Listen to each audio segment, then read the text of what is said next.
ആശ്വാസം നേടാം. ഹൃത്തിനുള്ളിൽ ജീവൻ നൽകും വചനം, തിരുവചനം.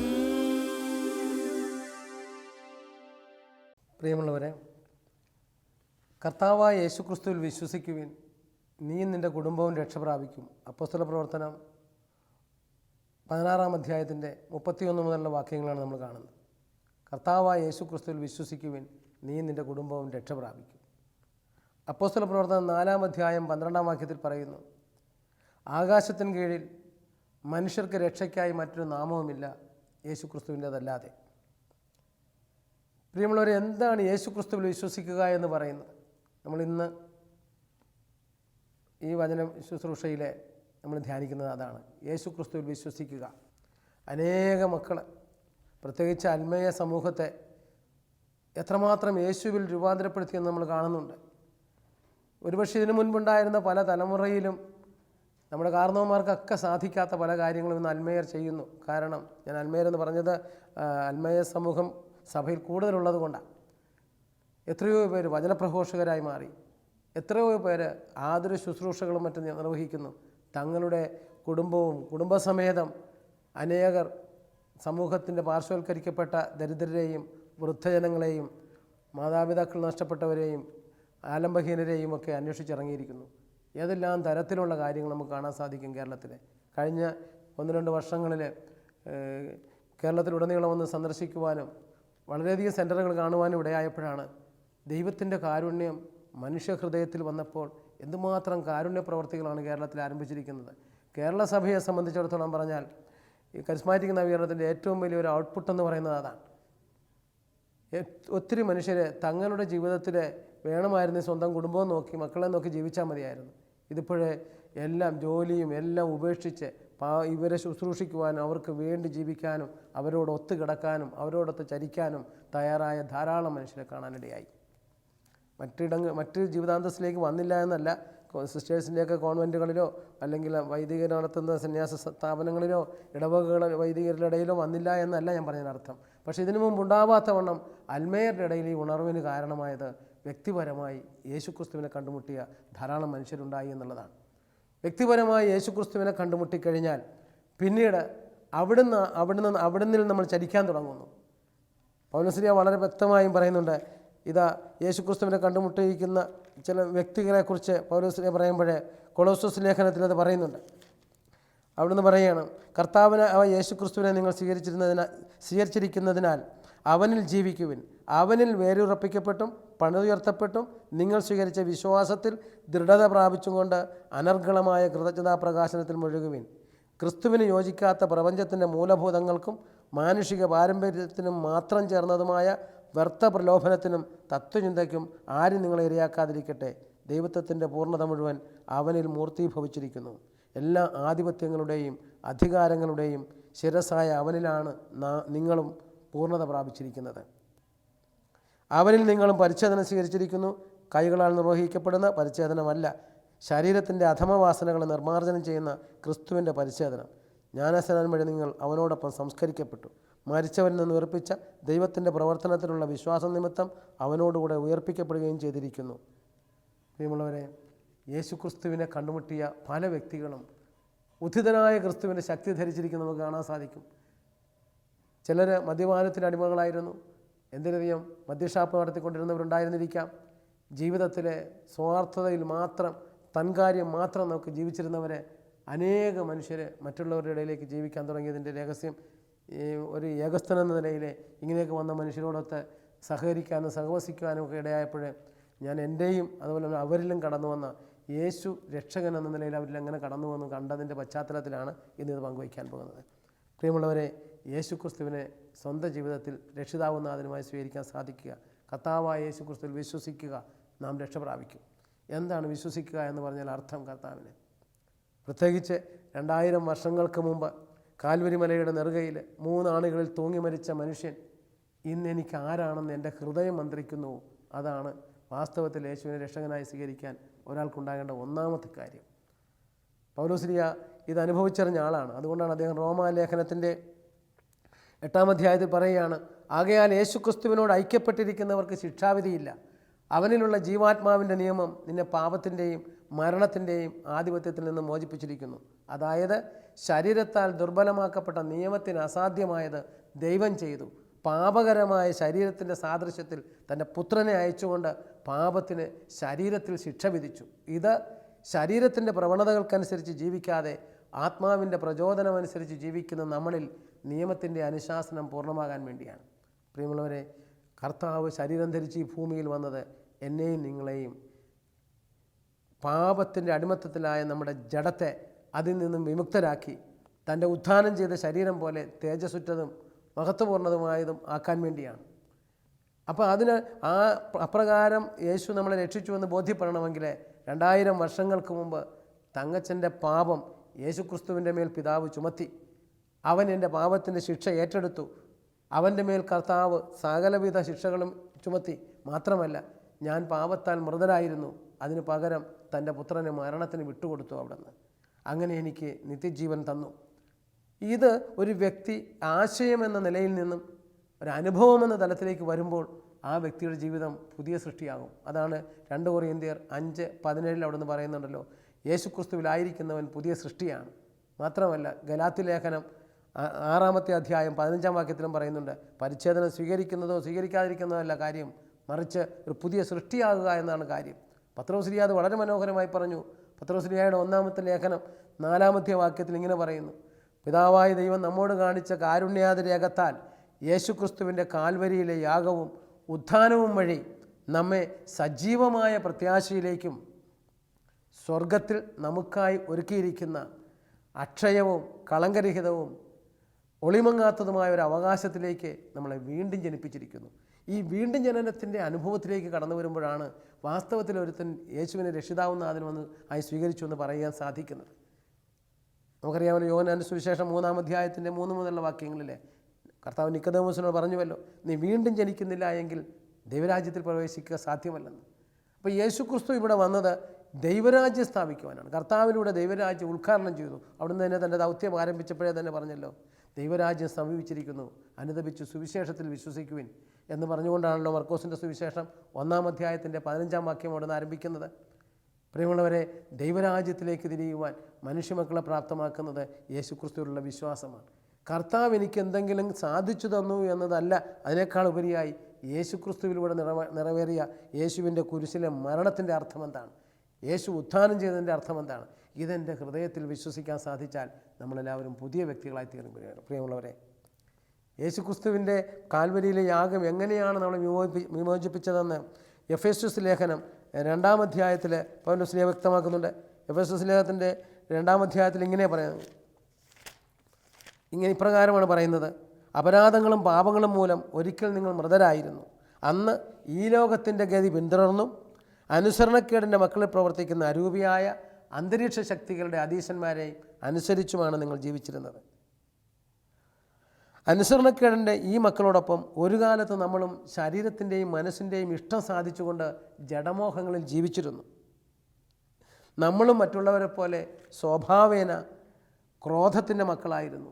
എന്നാൽ നമ്മൾ പാപം വഴി മൃതരായിരുന്നിട്ടും കരുണാസമ്പന്നനായ ദൈവം നമ്മോട് കാണിച്ച മഹത്തായ സ്നേഹത്താൽ ക്രിസ്തുവിനോടുകൂടി നമ്മളെ ജീവിപ്പിച്ചു. കൃപയാൽ നമ്മൾ രക്ഷിക്കപ്പെട്ടു. അവനോടുകൂടി ഉയർപ്പിച്ച് സ്വർഗത്തിൽ ഇരുത്തുകയും ചെയ്തു.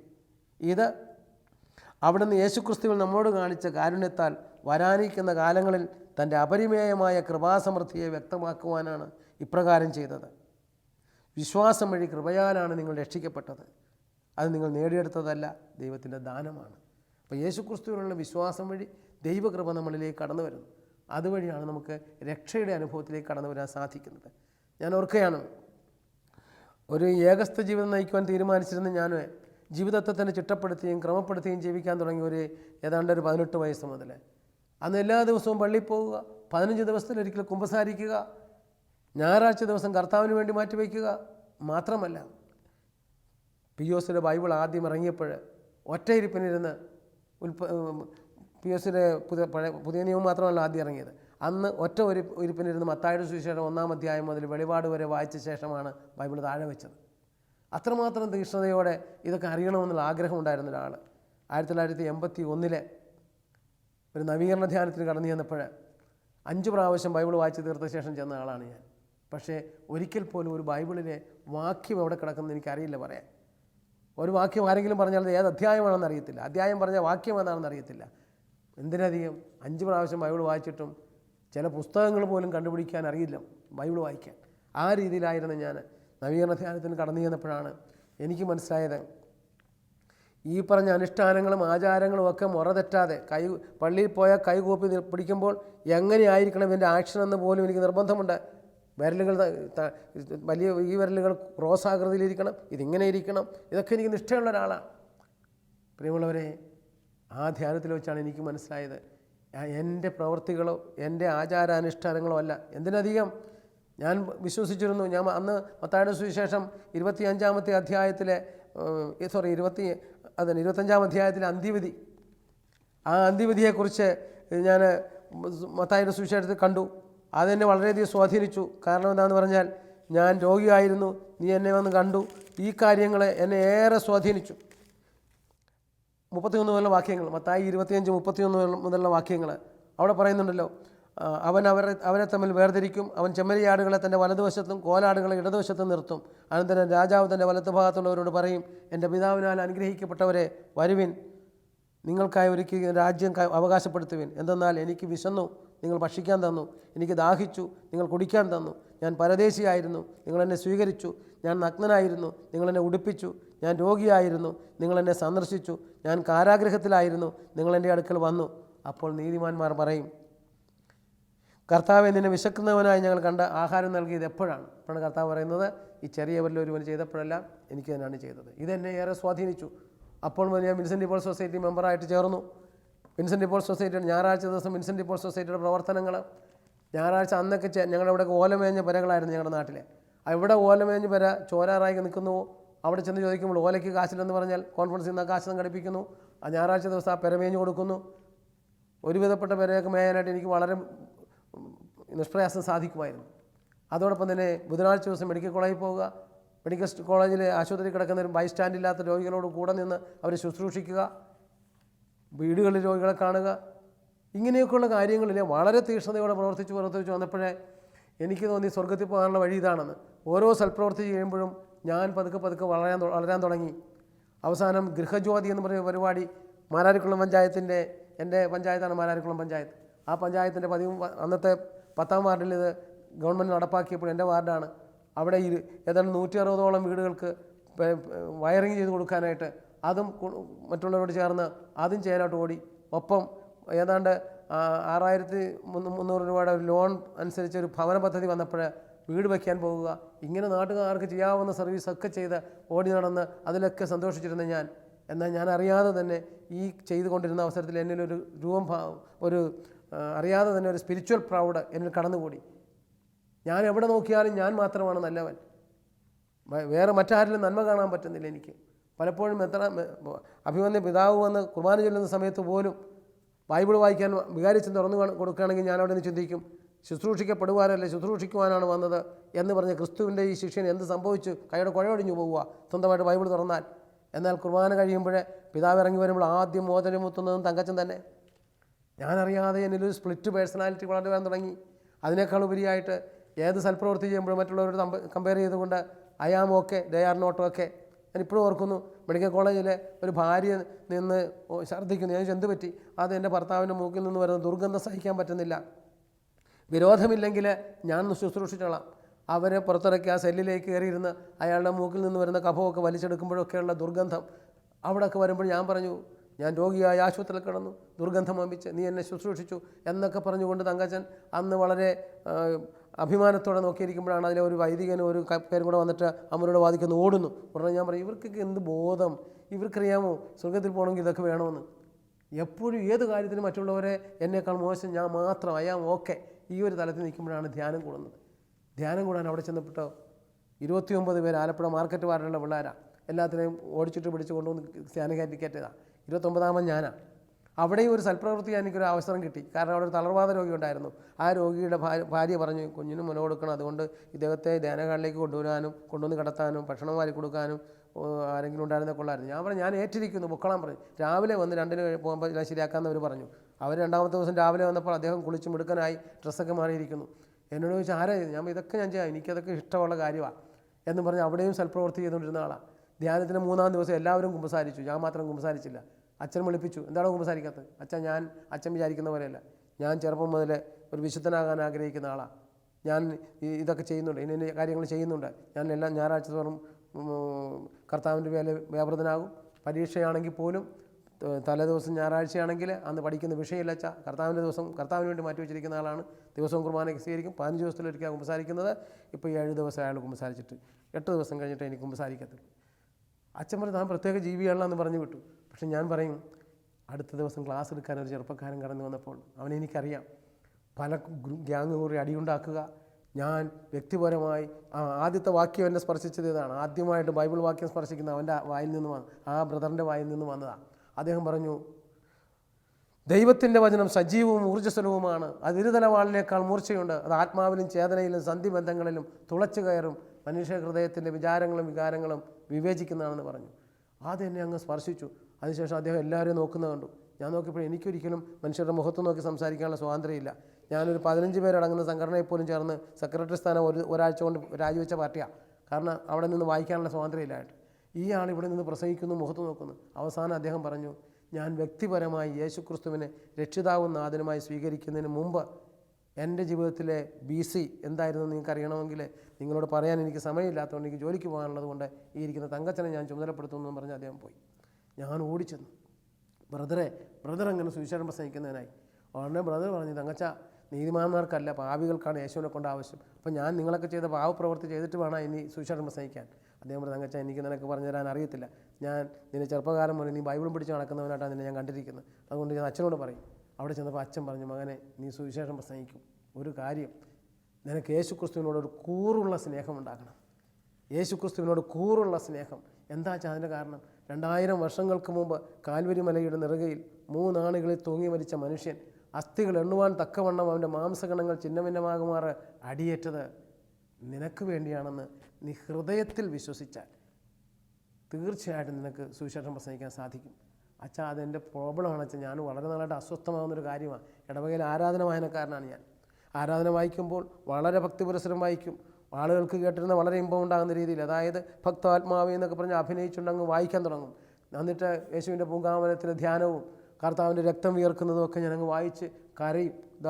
ലോകാരംഭം മുതൽ ലോകാവസാനം വരെയുള്ള സകല മനുഷ്യരുടെയും പാപങ്ങൾക്ക് താൻ തന്നെ പരിഹാരം ചെയ്യണമെന്ന ചിന്ത അവിടുത്തെ ഹൃദയവ്യഥ വർദ്ധിപ്പിക്കുന്നത് നീ കാണുന്നില്ലയോ? ഹൃദയവ്യഥ മൂലം അവിടുത്തെ വിയർപ്പ് തുള്ളികൾ രക്തത്തുള്ളികളായി ഇറ്റിറ്റ് വീഴുമ്പോൾ തങ്കച്ചനൊരു കരച്ചിലാണ്. സിസ്റ്റേഴ്സും മറ്റുള്ളവരും പറയും, തങ്കച്ച എത്ര മനോഹരമായിരുന്നു സുവിശേഷ വായന, ഇന്നത്തെ ആരാധന വായന. ഞാൻ മാത്രം ആൾക്കാരെ പോയെന്ന് പറയും, ഈശോയെ അങ്ങേക്കറിയാമല്ലോ, ഒരു മിമിക്രി ആർട്ടിസ്റ്റിൻ്റെ പാഠത്തോടെ ഞാനിത് കാണിച്ചെന്നല്ലാതെ ഐ ക്യാൻ ഫീൽ ദാറ്റ്. എനിക്കത് ഫീൽ ചെയ്യുന്നില്ല, എൻ്റെ ഹൃദയത്തെ അത് സ്പർശിക്കുന്നില്ല. അച്ഛാ, ഇതെൻ്റെ ഒരു ദുഃഖ പ്രശ്നമാണ്, എന്നെ അലട്ടുന്നൊരു പ്രശ്നമാണ്. മോനെ, നീ ഇപ്പോൾ പ്രാർത്ഥിക്കൂ, ദൈവം തന്നെ നിനക്ക് വെളിപ്പെടുത്തി തരും. ഞാൻ ആലപ്പുഴ കൈതവനപ്പള്ളിയിലാണ് ധ്യാനം കൂടിയത്. അവിടെ ഒരു കുരിശുരൂപമുണ്ട്. അവിടെ പോയി നിന്നുകൊണ്ട് ഞാൻ കുരിശിലേക്ക് നോക്കിയിട്ട് പറഞ്ഞു, കർത്താവേ, 2000 വർഷം മുമ്പ് നീ ചെയ്ത കാര്യം എനിക്ക് വേണ്ടിയാണെന്ന് എനിക്ക് വിശ്വസിക്കാനാവുന്നില്ല കർത്താവേ. എനിക്ക് ഭാവന കാണാൻ പറ്റും. ഞാൻ വേണേൽ കുരിശിൻ്റെ വഴിയുടെ ഗാനങ്ങൾ ആലപിച്ച് എന്നെ ആശ്വസിപ്പിക്കുന്ന ഒരാളാണ് ഞാൻ. എന്നെ തന്നെ പലപ്പോഴും കുരിശിൻ്റെ വഴിയുടെ ഭക്തനാണ് ഞാൻ. 4-5 കുരിശിൻ്റെ വഴി നോൻപുകാലം ആരംഭിച്ചാൽ നടത്തുന്ന പാർട്ടിയാണ്. ഞാൻ പറഞ്ഞു, കർത്താവ് ഇതൊക്കെ ചെയ്യുന്നെങ്കിലും എനിക്ക് ഐ കാൻ ഫീൽ. അവസാനം ഞാൻ അവിടെ ഇരുന്ന്, കർത്താവ് എൻ്റെ വിശ്വാസം വർദ്ധിപ്പിക്കണമേ, കർത്താവ് എൻ്റെ വിശ്വാസം വർദ്ധിപ്പിക്കണമേ, എൻ്റെ തലയിലുള്ളത് എൻ്റെ ഹൃദയത്തിലേക്ക് ആക്കി തരണമേ, പ്രാർത്ഥിക്കാൻ തുടങ്ങി. പ്രിയമുള്ളവരെ, 1 മണിക്കൂറോളം പ്രാർത്ഥിച്ചു കഴിഞ്ഞപ്പോൾ ഞാനറിയാതെ തന്നെ എൻ്റെ മുമ്പിൽ ഒരു ഹൃദയം പ്രത്യക്ഷപ്പെട്ടു. ദർശനമാണെന്ന് എനിക്കറിയില്ല, ഇൻസ്പിറേഷനാണെന്ന് എനിക്കറിയില്ല. ആ ഹൃദയത്തിൻ്റെ തിരുവിലാവിലൊരു മുറിവ്, ആ മുറിവിനകത്തൊരു കൊച്ചു മനുഷ്യൻ നിൽക്കുന്നു, മറ്റാരുമല്ല, തങ്കച്ചൻ. കർത്താവിനോട് പറയുന്നവർ പറഞ്ഞു, മോനെ, ഇപ്പോഴും നിൻ്റെ സ്പിരിച്വൽ പ്രൗഡ്, നീ ചെയ്ത സൽപ്രവൃത്തികളാണ് നിൻ്റെ രക്ഷയ്ക്ക് നിദാനമെന്ന് നീ ചിന്തിക്കുന്നു.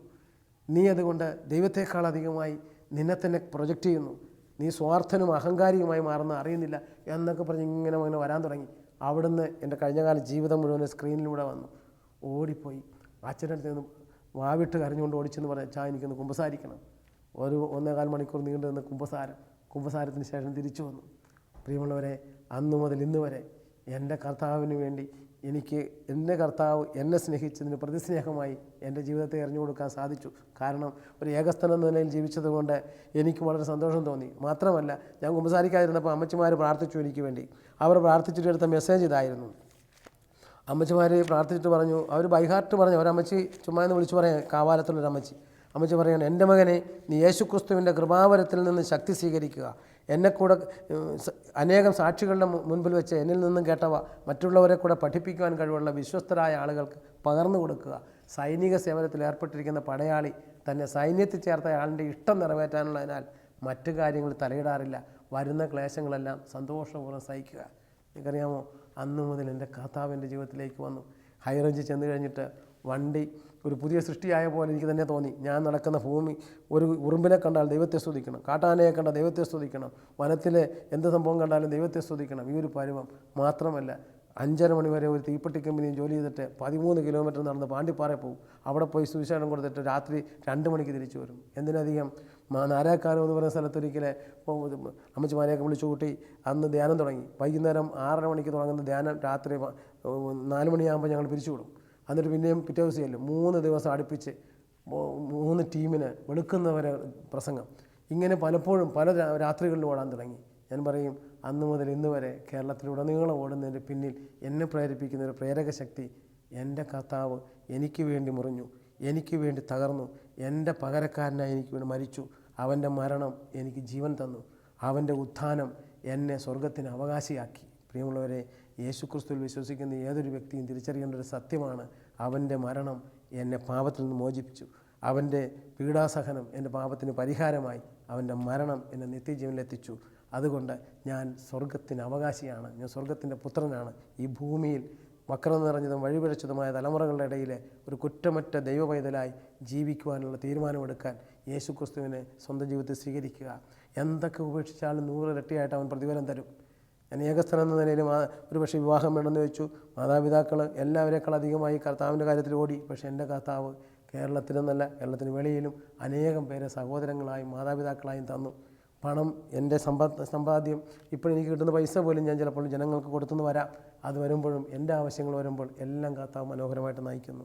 പ്രിയമുള്ളവരെ, യേശുക്രിസ്തുവിനെ രക്ഷിതാവെന്ന് ആദ്യമായിട്ട് സ്വീകരിക്കുക. അപ്പോൾ കർത്താവ് അവനെ പ്രതി, അവനോടുള്ള കൂറിനെ പ്രതി നീ എന്ത് ഉപേക്ഷിച്ചാലും 100 ഇരട്ടി തരുമെന്നുള്ള വാഗ്ദാനം നിറവേറാൻ ഇടയാകും. അതിനുള്ള കൃപ കർത്താവ് തരട്ടെ. പിതാവിൻ്റെയും പുത്രൻ്റെയും പരിശുദ്ധാത്മാവിൻ്റെയും നാമത്തിൽ.